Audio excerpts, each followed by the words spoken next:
to where it becomes not just a cliche or a statement. Because you and I both know we have heard some really wise sayings in our lives, but it stayed on a mental level.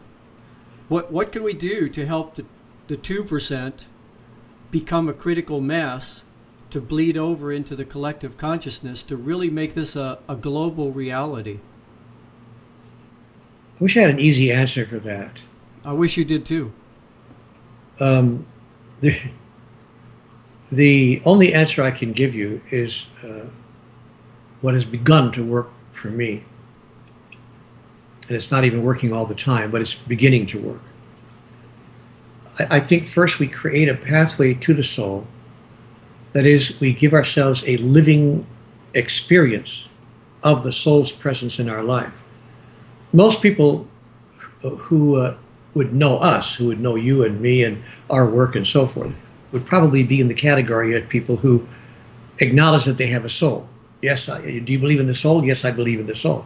But my experience has been that most people, even those who believe that they have a soul, are not clear what the soul's function actually is, what it does, how it works, least of all, how to get in touch with it on a regular basis.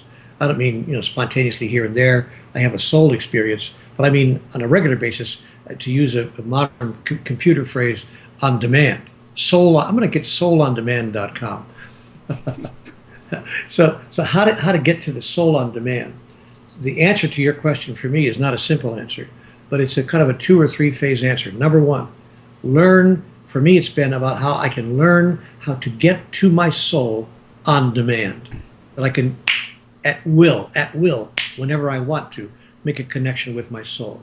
Secondly, how to not then have my mind talk me out of what my soul is telling me. So step 2 for me is to shut off my mind when I'm listening to my soul, because chances are, more often than not always, but more often than not, chances are the information I'm getting from my soul will be directly opposite to what my mind is telling me.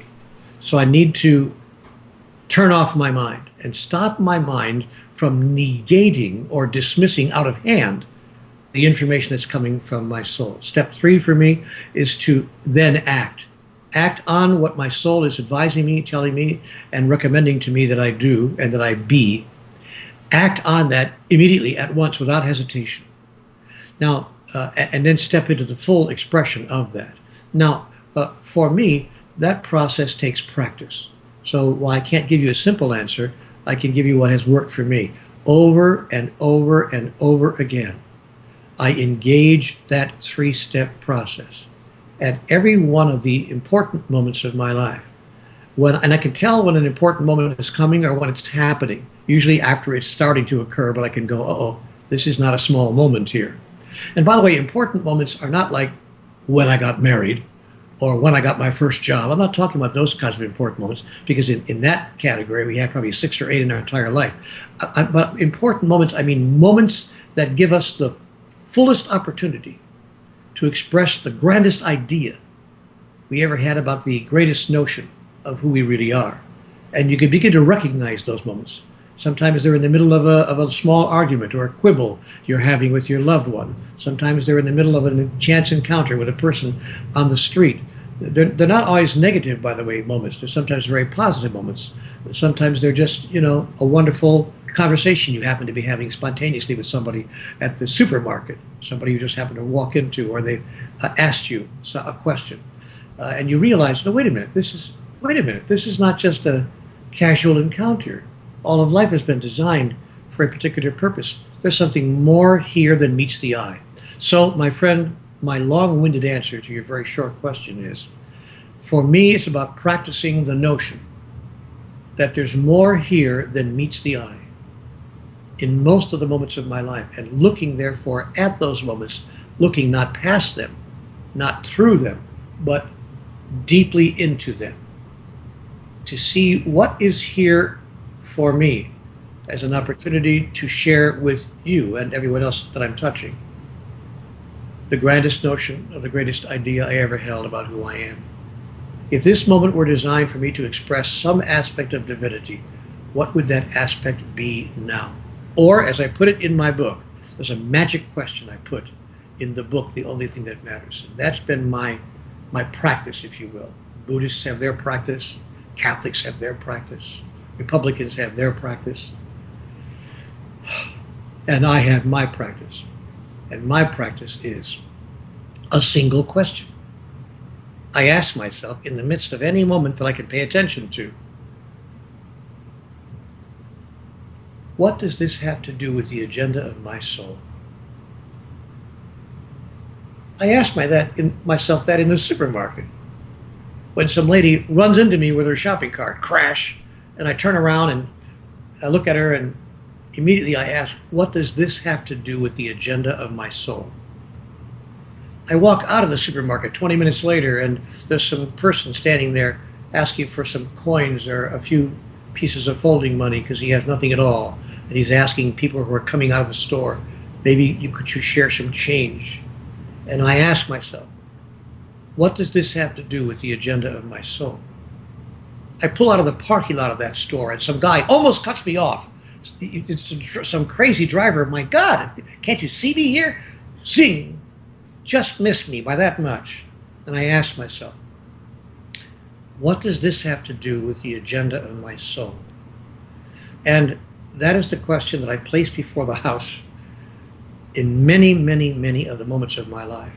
And it's begun to shift my ground of being as I move through those moments and to create a different kind of me than I have been used to experiencing heretofore. That's a long answer to a short question. Sorry about it. Have you sort of found out that the answers that come back to you are more heartfelt answers than mind-based answers? Inevitably, without any doubt. The answers that come back, because I've framed the question in such a way that it almost precludes the possibility of receiving some sort of a mental construction. Right. Mental constructions are avoided. What does this have to do with the agenda of my soul? Well, first of all, before I could answer the question, I would have to know what the agenda of my soul is. I'd have to be very clear about that. In my case, I have become very clear about that. Since that's a point of clarity for me, I don't have to go back before the question to ask the preceding question, what is the agenda of my soul? I already know the answer to that for me. So since that question has been answered to my own satisfaction, I now have my own measuring stick, my own yardstick to use, against which I can measure my response to the present experience. So I ask myself the question, okay, what does this have to do with the agenda of my soul? This interview we're having right now, what does this have to do with the agenda of my soul? Everything. But if the answer comes back nothing or very little, I stop doing what I'm doing, or I stop the way in which I'm doing it. Right. And that comes as a feeling, as a uneasiness, sort of a discontent with the moment. And when I feel that, I do it too. That's my trigger. That's one of my triggers to bring myself into presence. That uneasiness and synchronicities too. When I feel a synchronicity, it automatically triggers me to be present, because I know that there's something about this moment that's important to pay attention. There you are. Yeah. Well, Neale, is there anything else you'd like to say about your new book?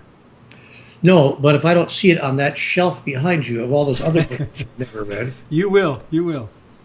I think I've read almost all of your books. Well, yeah, but please don't tell me that you've read all those books behind you on that shelf, because if you have, I'm going to be incredibly envious and very, very upset with myself that I haven't done the same thing. I've read about 1/3 of that many. I love the way you have those books stacked up behind you. Yeah, is that your library? Look at that. It's part of it. I have 4 more bookcases like that full. But I get lots of books to review, so I'm always reading books to review them in the magazine too. So that's great. That's great. Well, yes, thank you very much. No, I have nothing more to say except I hope that people will find it, enjoy it, and allow themselves to get more connected to and familiar with the only thing that matters. The one thing we didn't say here that I would probably add here at the end is the opening line of the book. The very first paragraph of the book says 98% of the world's people are spending 98% of their time on things that don't matter. When we understand that, we've understood all we really need to understand about life and how to make it more fulfilling, more enriching than it ever was before. And then it's just a matter of what we do about that. But I've decided to stop spending 98% of my time on stuff that just doesn't matter. Right. Well, this conversation mattered a lot to me, and I appreciate your time, Neale. And to me as well. Thank you, my friend. Thank you. Appreciate it very much. Absolutely. You take care of yourself, and maybe the next time we're in Ashland, we'll try to look you up. Terrific. That would be wonderful. Thank you. Take care of yourself. Yeah, you too.